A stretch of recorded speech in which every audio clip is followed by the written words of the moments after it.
I told myself it was just 20 minutes. Just 20. What could possibly go wrong in that short a time? I remember Charlotte's eyes that morning, how they flickered with unease as we packed up the car for Thanksgiving. She triple-checked Noah's bag. Bottles, diapers, teething toys. "Are you sure this is a good idea?" she asked. I looked at her, then at my parents' house across the quiet street, the house I grew up in, freshly painted with the money I sent every month. "They're his grandparents," I said, trying to sound confident. "He should know them. And maybe, just maybe, we needed those 20 minutes to breathe. To feel normal." But even as I spoke, something inside me pulled tight. A voice I ignored. A feeling I buried. Because when you've spent your whole life just trying to please people who never truly loved you, you cling to hope. Even when it's poisoned. We only needed a few things from the store. Some foil pans, pie crust, sparkling cider. My mom smiled so warmly it felt fake. "Leave Noah with me. He'll be just fine," she said. "I raised you, didn't I?" Charlotte hesitated. "Please, just don't let him near small toys. I told you that yesterday." My mother waved it off like an old woman brushing crumbs off a counter. "Relax. Go. He's in good hands." So we left. 20 minutes. And when we came back, the crib was quiet. The house was colder. And our son, our beautiful, wide-eyed boy, wasn't breathing. I used to think I had a pretty normal childhood. Small town in northern Nevada. One grocery store. A diner that served burnt coffee. And a house with beige siding that never quite looked clean, no matter how many times my mom scrubbed it. But normal doesn't mean safe.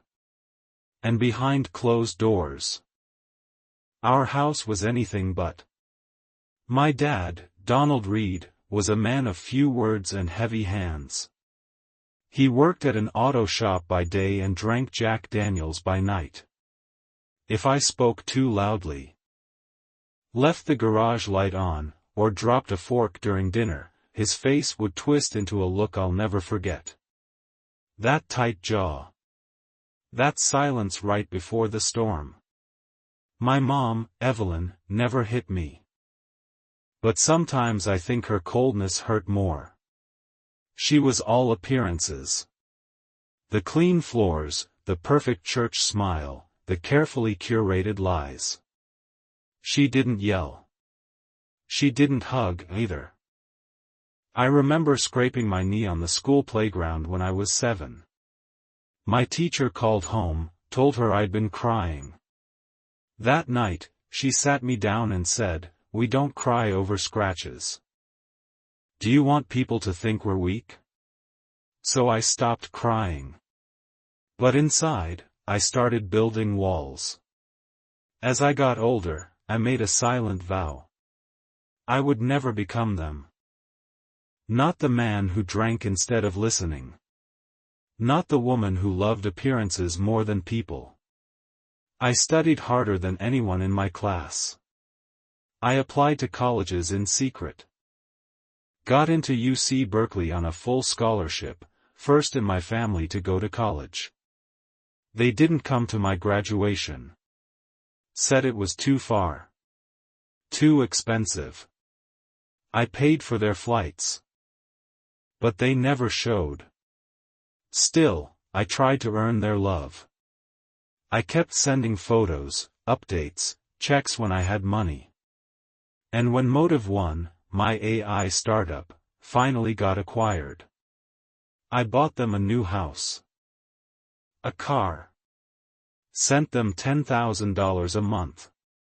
Because somewhere deep down, there was still that boy with the scraped knee, hoping they'd finally say, "We're proud of you." Charlotte saw it all. She never judged me.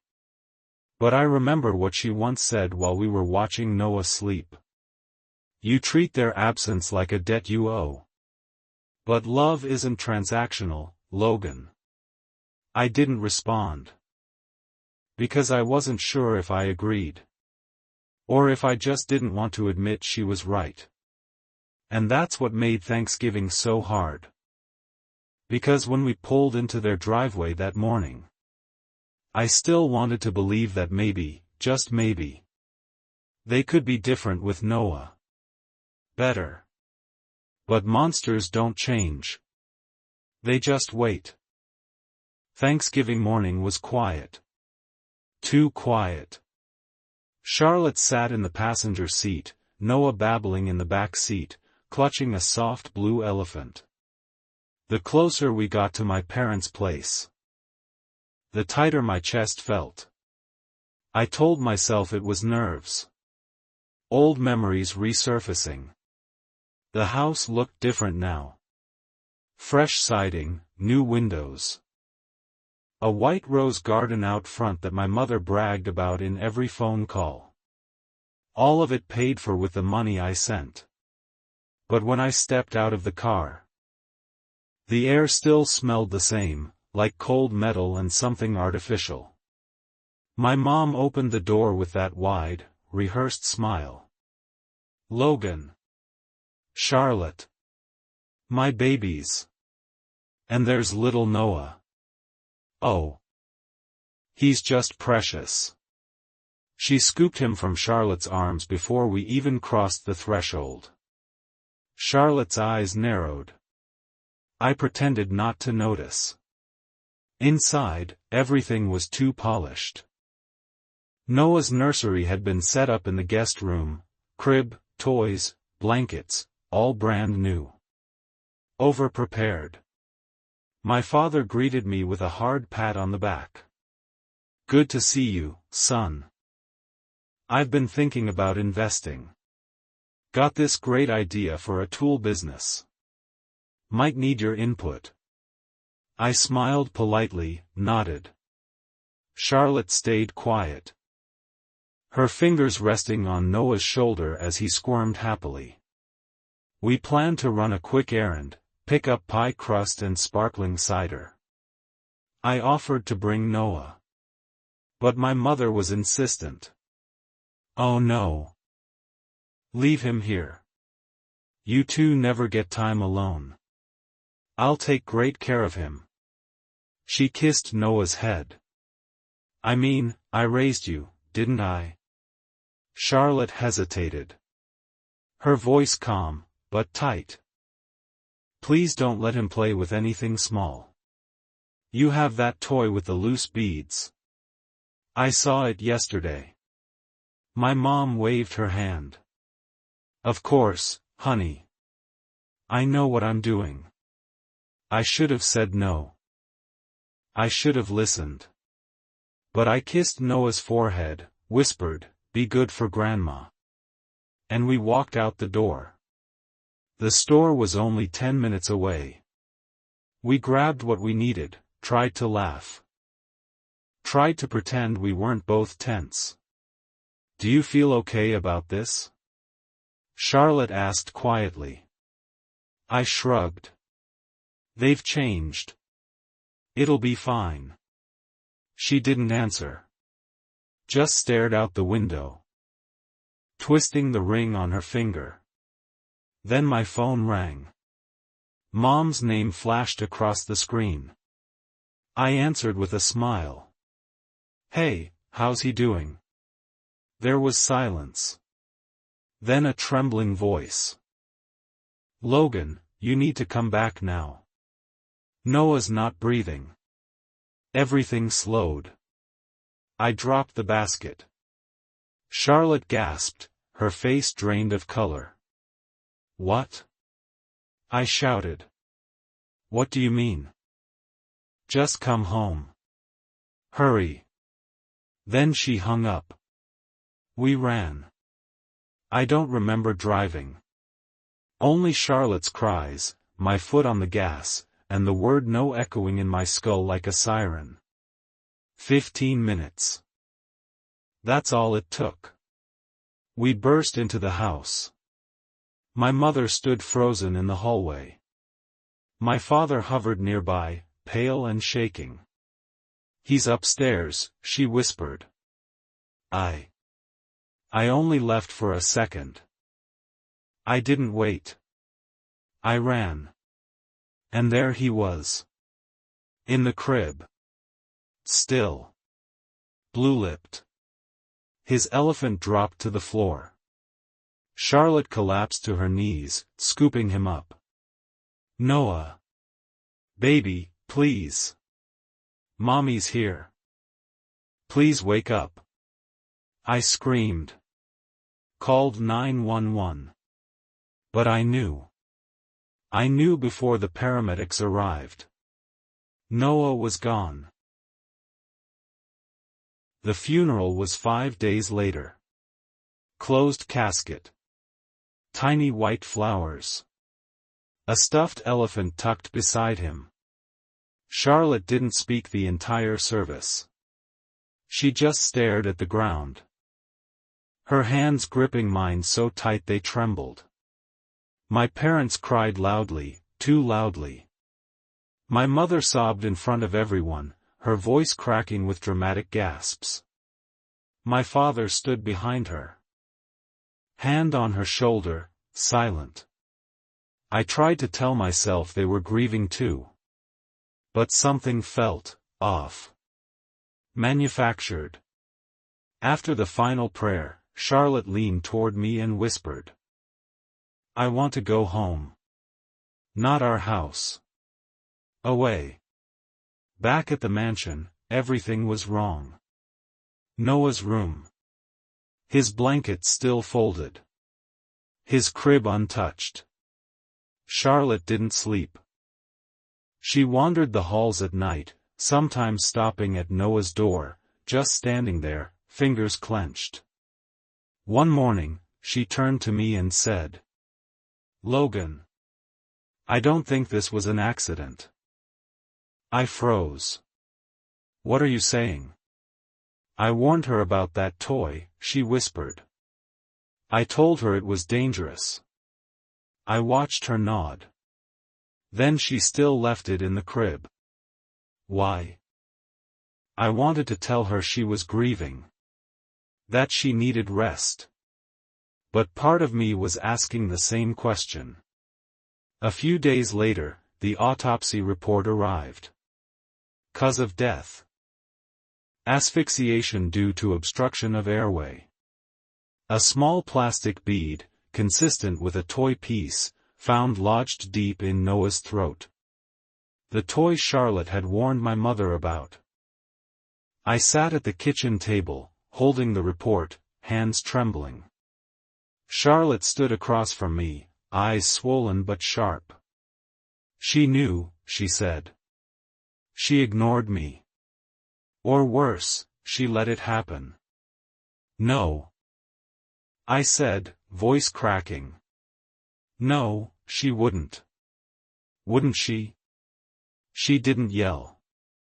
She didn't cry. She just stared at me, daring me to answer. That night, I couldn't sleep. Memories haunted me, my mother brushing off warnings, waving away concerns like she always had. Then I remembered something else. A week before Thanksgiving, she'd called asking if my life insurance policy covered children. I'd thought it was just a weird, morbid question. Now it felt like something else. The next day, my parents showed up at our door. Uninvited. We couldn't stay in that house, my mother said, eyes red but dry. It hurts too much. We want to be with you. Help you both heal. Charlotte didn't say a word. She turned and walked upstairs. I let them in. Because even then, I still couldn't accept it. Still couldn't believe that the people who gave me life might have taken Noah's. But that night, As I lay awake listening to my mother hum in the kitchen, I realized the tune she was humming. It was the same lullaby she sang to me on the nights I cried alone, with bruises on my arms and a pillow over my head to muffle the sound. The first few days with my parents in the house were quiet. Too quiet. My mom cooked every meal. My dad offered to fix every little thing, drawer handles, light bulbs, even the fence in the backyard that didn't need fixing. They hovered. They were always there.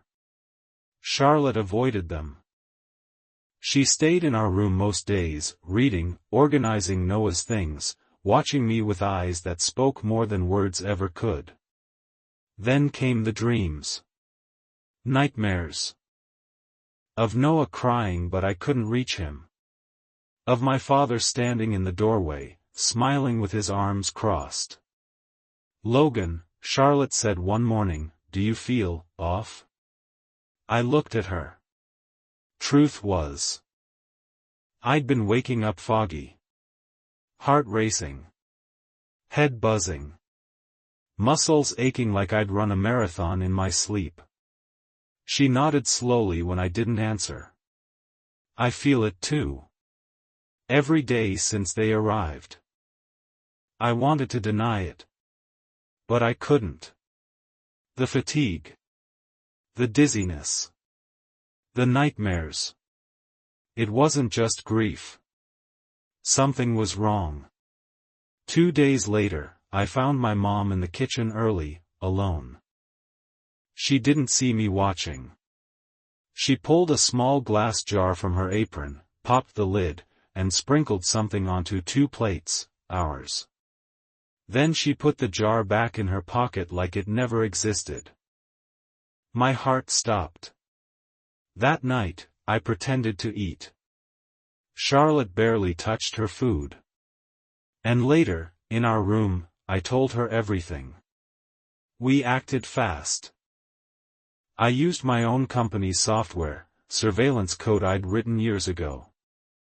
Installed 3 hidden cameras, one in the kitchen, one in the garage, and one in the hallway near their room. Charlotte sent Noah's medical files and autopsy to a private pediatric forensic consultant. I took a sample of the powder from under our plates and sealed it in a sterile bag. The next morning, I gave it to a lab I trusted, an independent toxicology lab in San Diego. They promised results in 72 hours. We kept our distance, biding our time until everything lined up. That night, Charlotte and I watched the footage from the hallway cam. And what we saw made my skin crawl. My father, slipping into the garage at midnight. Opening the hood of my car. Staring into it for over 15 minutes. Then closing it, calmly, wiping his hands with a cloth before returning to bed. I remembered our brakes failing on that mountain road the week after Noah's funeral. The curve. The way the pedals sank under my foot. The crash that nearly killed us. The footage was undeniable. I stared at the screen. Not breathing. Not blinking. Charlotte sat beside me, frozen. Then she whispered. "They didn't just kill Noah, Logan. They're trying to finish the job." When the lab called 2 days later, my hands shook as I answered. The voice on the line was clinical, emotionless. "Mr. Reed, the substance you submitted is a slow-acting neurotoxin. Tasteless. Odorless. It builds up over time and can cause permanent liver damage, hallucinations, and fatigue." There was a pause. This dosage wasn't accidental. They'd planned it to avoid suspicion. "Mr. Reed, this was no accident. We planned the dinner carefully. Charlotte cooked. I set the table. My parents didn't suspect a thing. They sat down smiling, Mom in her favorite sweater, Dad in the flannel he always wore when pretending to be harmless. 2 guests joined us. Sarah Blake, a criminal attorney I trusted with my life. And Officer Hale, a quiet man in plain clothes. Badge tucked just beneath his jacket. I introduced them casually. Old friends from the foundation, I said. They were in town. Figured they'd join. My mother blinked too many times. My father nodded slowly. Of course. The more, the merrier. Dinner began with awkward pleasantries. Charlotte and I barely touched our food. My mother noticed, her smile tightening. You're not eating, she said sweetly. Is something wrong with the seasoning? Charlotte looked up. Eyes cold. We're just trying something new. I reached under the table. Pressed a button on my phone. The living room TV flickered on. And then. Footage. My father, under the hood of our car. Midnight. Tools in hand. Then the kitchen. My mother sprinkling powder from a tiny jar onto our plates. Smooth. Practiced. Intentional. My father stood up so fast his chair scraped the floor. What the hell is this? My mother gasped. I don't understand, Logan, what is this? I looked at her. Tell me what was in that jar, Mom. She opened her mouth. Closed it. Then, like something snapped, she broke into tears. It wasn't supposed to be like this, she sobbed. We needed help. You have everything. We had nothing. He was supposed to fix everything, she whispered. You had it all, Logan. And we were nothing. Just forgotten parents in a fading town. Charlotte's voice cut in, sharp as a blade. You had a grandson. And now he's dead. My father growled. She's twisting it, Logan. You know that. We would never hurt. Officer Hale stood up. That's enough. He stepped forward, pulling out his badge. You are both under investigation for attempted murder and the suspicious death of Noah Reed. My father lunged. But Officer Hale moved faster. He was face down on the hardwood floor within seconds. Handcuffed. Panting. My mother collapsed into her chair, shaking, hands over her face. Charlotte stood beside me. Tears in her eyes. But no longer weak. Just angry. Tired. Resolute. They killed our son, she whispered. They tried to kill us. And now. They face what they gave us. Silence. Loss. And justice. 3 months later, the trial began. It lasted only 4 days. The jury didn't take long. Video footage. Toxicology reports. Bank statements showing my parents took out an illegal life insurance policy on Noah, without our consent. Charlotte sat beside me the entire time. Silent. Steel in her spine. My mother wept through every hearing. My father said nothing. Not a word. Not even when the verdict was read. Guilty. On all counts. They were sentenced to life in prison without parole. As the gavel came down, I didn't feel triumph. Just a strange, cold finality.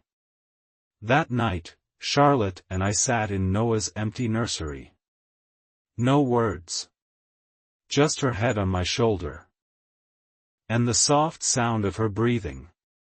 Steady, fragile, real. We sold the house 2 weeks later. Too many ghosts. Moved to a small coastal town in Oregon. Rainy skies, quiet mornings. Waves that crash like distant thunder. I stepped away from everything after the trial. Board seats, speaking engagements, press interviews. The startup world didn't matter anymore. I wasn't chasing valuations now. I was chasing peace. I started volunteering at a local tech program. Teaching teenagers how to code, helping veterans build their first resumes. It wasn't glamorous. But it was real. It felt like building something that didn't need to scale. Only to serve.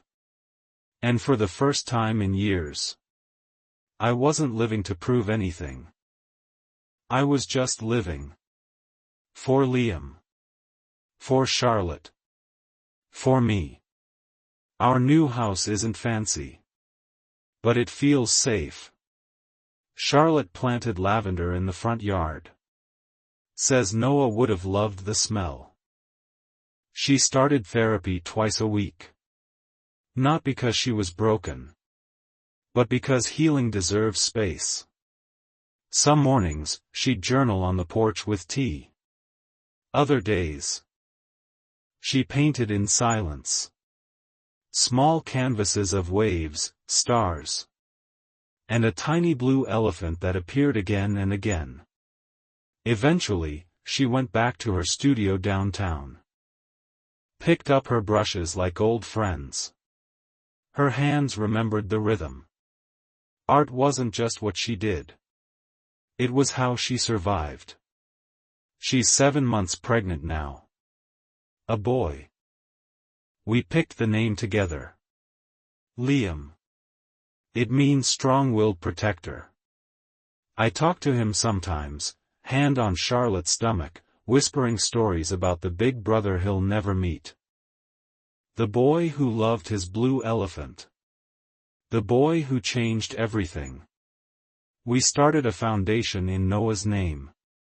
The Noah Reed Foundation, helping families investigate suspicious child deaths. Offering grief counseling, legal aid, and awareness programs on hidden abuse within families. Every thank you letter feels like a small brick in the bridge we're rebuilding, one that stretches from heartbreak toward hope. Sometimes, I visit Noah's grave alone. Bring him white tulips. Sit with him in silence. Tell him about Liam. And I like to think, he hears me. That he forgives me. That he knows. We didn't let his story end with tragedy. Because justice isn't just about punishment. It's about what you build after. And love, real, hard-earned love, isn't soft or sweet. It's showing up, every day. Even when your heart is shattered. Charlotte once said, "Grief never leaves. It just learns to walk beside you." She was right. We'll never stop missing Noah. But we'll keep living. For him. For Liam.